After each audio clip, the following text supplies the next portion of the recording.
plantation. Slavery has always came from the colonies since the beginning. One of the first key ideas of abolishment came from the North. This is because the North didn't rely on slavery as much as the South did for their economy, as the slaves would help with their plantations. One of the key ideas was men were created all equal. So Philadelphia was one of the first to promote abolishment of slavery in 1775. A leading Quaker educator and abolitionist, Anthony Benzitt, called the society together 2 years after he persuaded Quakers. And Quakers primarily believed that all human beings were created and worthy of respect. They created one of the first schools for blacks in Philadelphia. So, what was an abolitionist? Abolitionist was someone who wanted to abolish slavery, and they wanted the full emancipation of enslaved people. Some of the first leaders of the campaign took place from about 1830 to 1870, and some of those prominent leaders were black men and women who escaped from slavery. Most of its supporters were white religious Americans, but they were different from the Free Soil Party because the Free Soil Party they didn't care about abolishing slavery. They just wanted to stop the expansion of slavery. How did abolitionism start? The concept of disliking slavery was not a new thing around this time. The American Colonization Society was an early effort to stop slavery. It was founded in 1816. It was a proposition of freeing slaves and sending them back to Africa. There was a compromise between anti-slavery activists and slavery supporters, too. Philadelphia was actually one of the first cities to dislike slavery in 1775. Hello, everybody. Today we're going to be talking about the key figures of abolitionism. First off, we got Harriet Tubman. She was the leader of the Underground Railroad. Pretty sick, if you ask me. She was also a officer in the Union Army when the Civil War started. Pretty crazy achievements to me because she was just so revolutionary. That's the name you know. Next up, we got Sojourner Truth. Just like Harriet Tubman, she was also born into slavery. She was able to escape with her infant son, and she was a traveling minister. She delivered the famous speech, "I ain't a woman," because, she didn't know proper grammar. No one taught her. Next up, we got Frederick Douglass. He was also born into slavery, and he was a pretty sick dude. He was very smart, intellectual.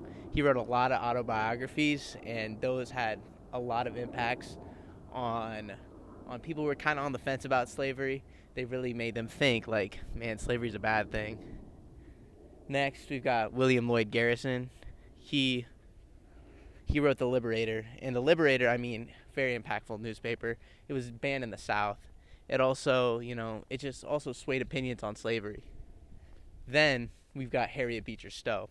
She was a dog because, she wrote Uncle Tom's Cabin. Pretty sick of her, That was also banned in the South. And I don't know, things. Lastly, we've got Susan B. Anthony. And now Susan B. Anthony, you know that name because of women's rights. But she was also an abolitionist. She also did not believe slavery was right. And those are your main key figures. Now, these are some major abolitionist groups. First off, the Liberty Party. This was an abolitionist political party that was founded by James G. Birney and Garrett Smith. The American and Foreign Anti-Slavery Society. This was a society that was opposed by the public, but they still supported the abolishment of slavery, and it was founded by Louis Tappan. The American Missionary Association.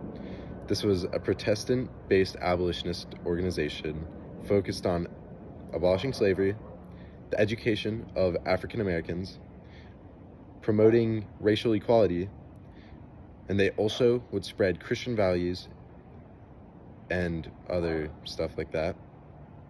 It was founded by members of the American Home Missionary Society and also the American Board of Commissioners for Foreign Missions. Hi, everyone. Today we're going to be talking about the other side of abolitionism. Most of the people that, were pro-slavery, they came from the South because, it's all about the money. They loved the money that slavery generated. Plantation owners, they made up most of the wealth from the South, so they could really control decisions. And they were like, slavery, let's keep that around, all right? That is what our economy is thriving on. So, they were pro-slavery, and they try to justify it too. They try to make it seem like it was a good thing. Many letters were like, oh, we are keeping these slaves fed, clothed, all that. But in reality, they just cared about the money. I think, there's also a genuine racism present in those slave owners. They thought they could get away with anything. The genuine hate for African Americans at the time.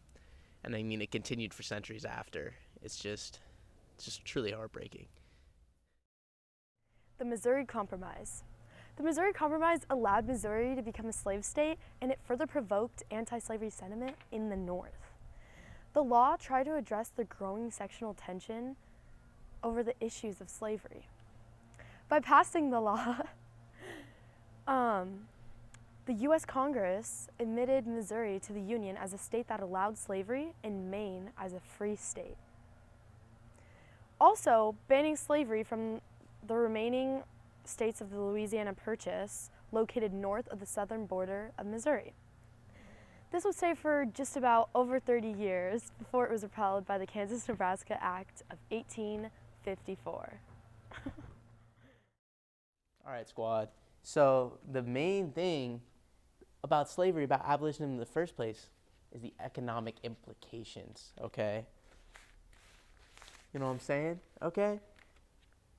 Slavery was not only important to the southern economy, it was important to the northern economy too. And that's what you got to realize, because slavery was used to produce cotton, raw cotton, but they were, moved up to the north and they were manufactured in textile mills. The textile mills then exported it to England and other developed European nations. That is why, if slavery were to get abolished,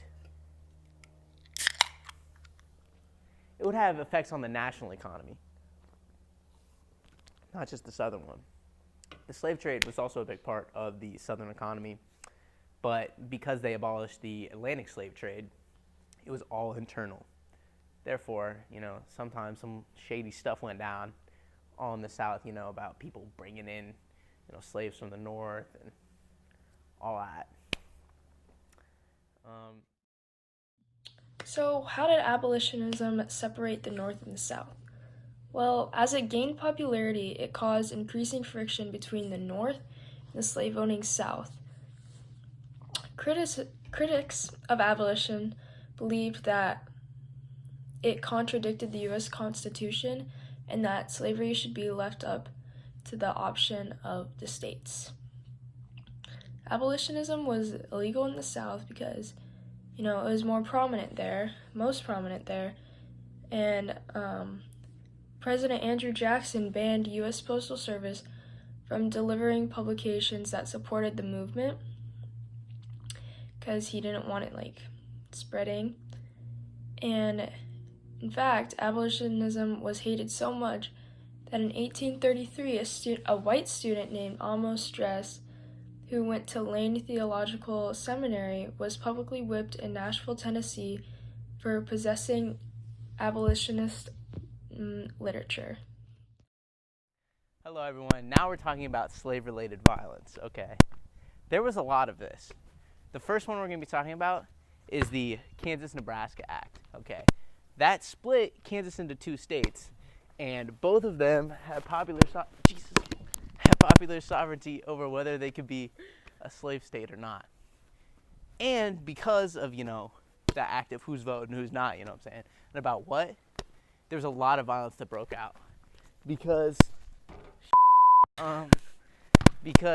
there was, thank you, because there were a lot of pro-slavery and they're passionate pro-slavery and anti-slavery activists in Kansas. Now, John Brown was involved in that, by the way. He's a pretty key figure in violence. But, cash. And then there was also Harper's Ferry's raid, which is also another John Brown thing.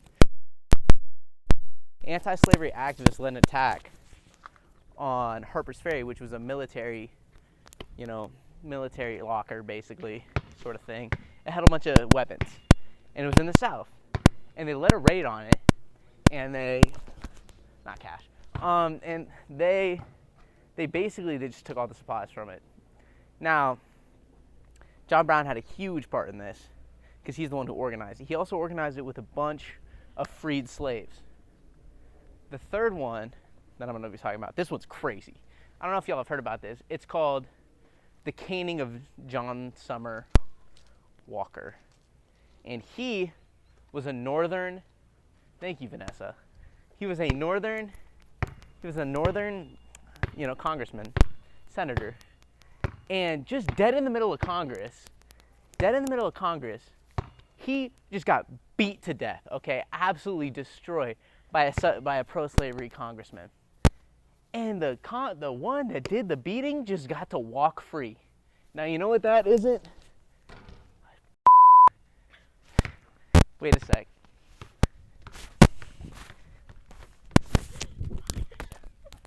You know what that isn't? That's not cash. The Liberator was the most popular abolitionist newspaper in the United States. Most of its supporters came from the black community, which included people like Reverend James Paul, Reverend Samuel Snowden, and James Barbados. Its main point was to attack people who supported slavery, support equal rights for all. And it was written by William Lloyd Garrison, who had a bounty on his head because his newspaper was so impactful on everyone in the United States. Hey guys, the Underground Railroad. So first, many enslaved people were helped by the Underground Railroad to escape from unfree border states such as Kentucky, Virginia, and Maryland. People known as conductors guided these people, hiding them in places such as private home, churches, schoolhouses, and stations. There were well-known routes stretching west through Ohio to Indiana and Iowa. Harriet Tubman, being one of the most famous conductors for the Underground Railroad, helped. She was once an enslaved black woman herself, working on a plantation. Her first name was Armina Ross. She escaped a plantation in Maryland with her two brothers. She regularly took groups of escapees to Canada, and that was the Underground Railroad.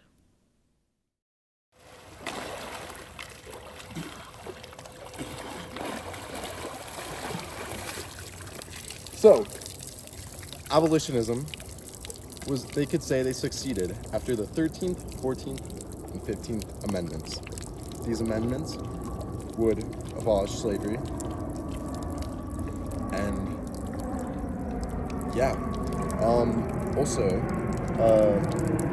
after these abolitionists succeeded, they would go on to now root for women's rights. And that is the end of abolitionism. And this was all in the early or late 1800s.